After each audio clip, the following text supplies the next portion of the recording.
Bachcho, let's read this question. So this question say a block of mass small m is placed on a smooth inclined wedge ABC of inclination theta as shown in the figure. The wedge is given an acceleration a towards the right. The relation between a and theta for the block to remains stationary on the wedges. Option A is equal to g cos theta. Option B is a is equal to g by sin theta. Option C is a is equal to g by cosec theta. And option D is a is equal to g tan theta. Okay तो चलिए बच्चों अब हम इस question को start करते हैं।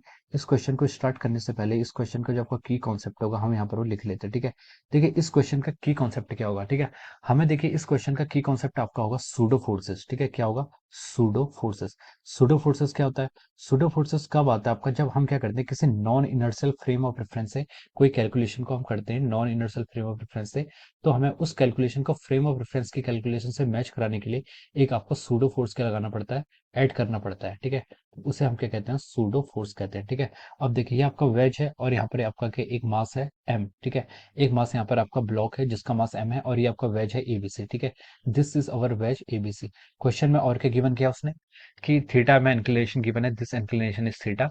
The wedge is given an acceleration a towards the right. Wedge को हमने क्या दिया? राइट डायरेक्शन में एक्सीलरेशन दिया। ठीक है, तो आपका जो वेज है ये क्या कर रहा है? राइट डायरेक्शन में ए एक्सीलरेशन से मूव कर रहा है।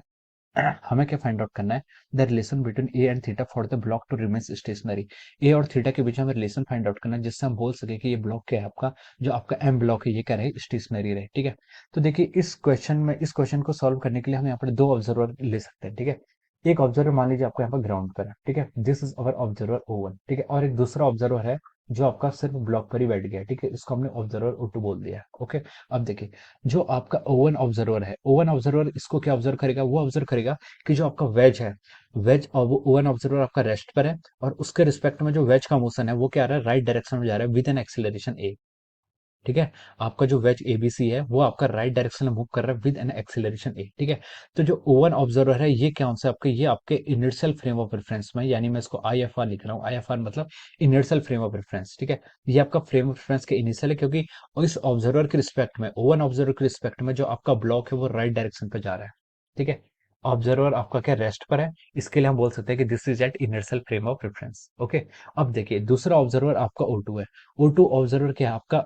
स्मॉल एम का जो ब्लॉक है उस पर ही बैठा हुआ है। ठीक है, यहाँ पर ही क्या ऑब्जर्वर आपका बैठा हुआ है।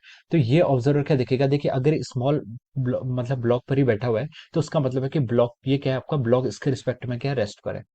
ब्लॉक है इसके रिस्पेक्ट में रेस्ट पर है। ठीक है, तो देखिए इनर्शियल जो आपका ओवन ऑब्जर्वर उसके उसके कैलकुलेशन के अकॉर्डिंग जो आपका ब्लॉक है जिसका मास स्मॉल एम है it is moving towards right. लेकिन जो O2 ऑब्जर्वर है उसके रिस्पेक्ट में जो ब्लॉक है मास एम का जिस पर वो बैठा हुआ है वो क्या होगा? रेस्ट पर होगा। ठीक है, तो इस फ्रेम को हम रेफरेंस को क्या बोल सकते हैं? Non inertial frame of reference. ठीक है, ये आपका क्या हो जाएगा? Non inertial frame of reference. ठीक है, जो आपका एक्सेलरेटिंग फ्रेम होता है, आपका जो ब्लॉक है वो क्या एक्सेलरेटिंग है विद रिस्पेक्ट टू O1, तो उसको हम क्या बोलेंगे? Non inertial frame of reference. ठीक है, वो किस तरह का फ्रेम ऑफ रेफरेंस हो जाएगा? ऊपर non inertial frame of reference हो जाएगा। ठीक है, अब देखिए तो देखिए इनर्शियल ओवन की कैलकुलेशन के अकॉर्डिंग जो आपका जो ओवन है, ओवन ऑब्जर्वर के अकॉर्डिंग जो आपका ब्लॉक है स्मॉल एम मास का वो क्या कर रहा है? राइट डायरेक्शन में मूव कर रहा है। ठीक है, तो इट हैज सम एक्सेलरेशन।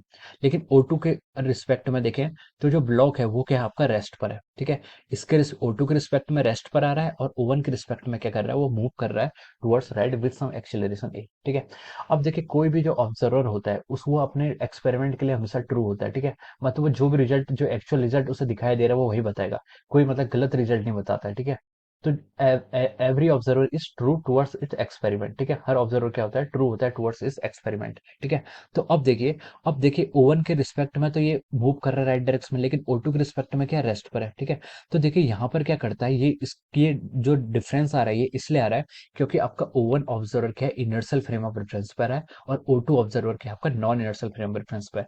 तो अगर इन दोनों को अपनी कैलकुलेशन को मैच कराना है तो उसके लिए क्या करना होगा? जो O2 ऑब्जर्वर है उसको ये अज्यूम करना होगा कि यहाँ पर उसके ब्लॉक पर एक एक्सीलरेशन है इन द नेगेटिव डायरेक्शन। ठीक है, देखिए O1 को क्या दिख रहा है? इसका एक्सीलरेशन राइट डायरेक्शन में, तो O2 को अपनी कैलकुलेशन में ये कंसीडर करना पड़ेगा कि जो उसके ब्लॉक का मोशन है वो क्या जा रहा है? आपका लेफ्ट डायरेक्शन में जा रहा है विद एक्सीलरेशन ए। ठीक है, दोनों की आपकी डायरेक्शन क्या होनी चाहिए? अपोजिट होनी चाहिए। ठीक है, तो अगर वो यहाँ पर ये कंसीडर करेगा उसके बाद ही हम बोल सकते हैं कि इन दोनों का जो रिजल्ट आएगा वो क्या आएगा? ट्रू आएगा। ठीक है, और जो हम यहाँ पर ये ए को ऐड कर रहे हैं या फिर जो यहाँ पर एक्सेलरेशन हम O2 के लिए ऐड कर रहे हैं नेगेटिव डायरेक्शन में, ठीक है, इसको हम क्या बोलते हैं, सूडो फोर्स बोलते हैं, ठीक है। इस एक्सेलरेशन के कारण जो फोर्स आएगा उस फोर्स को हम बोलते हैं सूडो फोर्स। तो सूडो फोर्स तब आता है आपका एग्जिस्टेंस में जब हम क्या करते हैं, non inertial frame of reference से कैलकुलेशन करते हैं, तो हमें हमेशा क्या करना पड़ता है, सूडो फोर्सेस को ऐड करना पड़ता है, जिससे हमारी कैलकुलेशन क्या हो, राइट कैलकुलेशन हो, ठीक है। ये आपका सूडो फोर्स, ठीक है। सूडो फोर्स एक्चुअल में कोई फोर्स नहीं है, pseudo force is not actually force, but it is just a mathematical calculation. ये क्या आपकी मैथमेटिकल मैनिपुलेशन है, जिससे हम अपने रिजल्ट को क्या करते हैं, इनर्शियल फ्रेम ऑफ रेफरेंस के रिस्पेक्ट में ट्रू करते हैं, ठीक है। तो ये आपका क्या हो जाता है, सूडो फोर्स हो जाता है, ठीक है। अब देखिए, अब हम इस क्वेश्चन को आगे प्रोसीड करते हैं। तो हम क्या करते हैं, देखिए यहाँ पर M1 ब्लॉक की मास की क्या करते हैं, एफबीडी ड्रॉ कर लेते हैं, ठीक है। Let us first draw the FBD for M1 मास, ठीक है। ये देखिए M मास है आपका, ये आपका क्या है, ब्लॉक है। इस ब्लॉक का ये आपका देखिए यहाँ से एंगल कितना दिया हुआ है, थीटा डिग्री का एंगल दिया हुआ है, ठीक है। और ये आपका देखिए ये ब्लॉक है, तो इस पर देखिए सबसे पहले एक फोर्स लगेगा mg, which is always mg is always force, ठीक है। जो आपको ऑलवेज एक्टिंग डाउनवर्ड डायरेक्शन में एक्ट करेगा, ठीक है। अब ये ब्लॉक क्या कर रहा है, जो आपका ये वेज है, ये क्या कर रहा है, इस ब्लॉक के मोशन को कंस्टेंट कर रहा है। तो यहाँ पर एक क्या लगा देंगे, हम नॉर्मल फोर्स मान लेंगे, ठीक है। There is some normal force also, ठीक है। अब देखिए, अब हम यहाँ पर क्या लिखते हैं, यहाँ पर डायरेक्शन फाइंड आउट करने, ठीक है। ये मान लीजिए आपने यहाँ पर एक्स एक्सेस और वाई एक्सेस एज्यूम कर लीजिए। देखिए ये सिस्टम आपका रेस्ट पर है, तो आप चॉइस ऑफ कोऑर्डिनेट कुछ भी रख सकते हैं, ठीक है, कुछ फर्क नहीं पड़ेगा उससे। मतलब कैलकुलेशन दोनों साइड से इजी होगी, ठीक है। अब देखिए, ये मान लीजिए आपका एंगल थीटा है। देखिए हमें पता क्या करना है, ये एंगल कितना होगा, दिस एंगल वट, ठीक है। हमें यहाँ पर ये एंगल को क्या करना है, कैलकुलेट करना है, ठीक है। तो देखिए इस एंगल को कैलकुलेट करने के लिए हम बोल सकते हैं कि देखिए ये एंगल आपका थीटा है, ठीक है। तो ये एंगल देखिए मैंने ये लाइन और ये लाइन के परपेंडिकुलर है, ठीक है। ये थीटा होगा तो ये एंगल कितना होगा, 90 माइनस थीटा। ये 90 माइनस थीटा। अब देखिए ये लाइन जो आपकी, ये जो आपका वेज है, ठीक है, जो आपका वेज है इसके परपेंडिकुलर मैंने एक लाइन खींच दी है, ठीक है। तो ये दोनों क्या हो जाएंगे, परपेंडिकुलर हो जाएंगी। ये 90 माइनस थीटा है, तो इसका मतलब ये एंगल आपका थीटा होना चाहिए, ठीक है। तो इसी को मैंने यहाँ पर क्या लिख लिया, this angle should be equal to theta. ये एंगल भी कितना होगा, आपका थीटा के इक्वल होगा, ओके। अब देखिए, अब हम यहाँ पर क्या करते हैं, मोशन कंसिडर करते हैं, ठीक है। अब हमने इसमें क्या किया, एक फोर्स हमने इस डायरेक्शन में कंसिडर किया है, जिसको हमने क्या बोला, MA बोला है, ठीक है। This is the our pseudo force, ठीक है। हमने इसे सूडो फोर्स बोला है।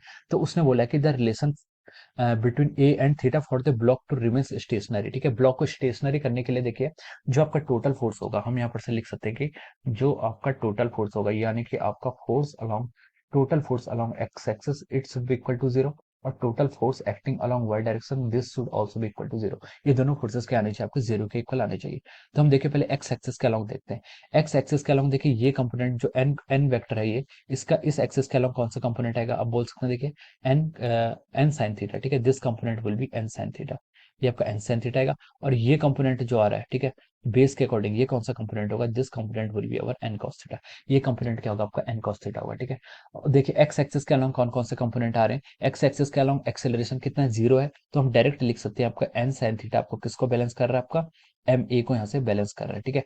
This is equation one from the F x, ठीक है। हमने यहाँ पर एक्स एक्सिस के अलोंग ही अप्लाई किया, ठीक है। अब देखिए वाई एक्सिस के अलोंग अप्लाई करते हैं। वाई एक्सिस के अलोंग भी नो मोशन है, कोई मोशन नहीं हो रहा है, ठीक है, रेस्ट पर दिखाना है। तो देखिए हम लिख सकते हैं यहाँ से एन कॉस थीटा और एम जी क्या हो जाएंगे, एक दूसरे के इक्वल हो जाएंगे, ठीक है। Since there is no acceleration, so we can say that N cos theta it should be equal to m g, ठीक है। तो यहाँ से हमारी इक्वेशन वन और इक्वेशन टू आ गई। क्वेश्चन में उसने हमसे पूछा था कि find the relation between a and theta, a और थीटा के बीच में हमें रिलेशन फाइंड आउट करना है। तो हम यहाँ से लिख सकते हैं, देखिए इक्वेशन वन को हम डिवाइड करेंगे इक्वेशन टू से, तो हमारे यहाँ से रिजल्ट आएगा, देखिए tan theta should be equal to our a by g. This is our relation. और from here we can write down a is coming out to be equal to g times tan theta. This is the value of a, ठीक है। ये आपकी acceleration की value आ गई, which is coming out to be equal to g tan theta. Hence ये देखिए आपका ऑप्शन डी से क्या कर रहा है, मैच कर रहा है।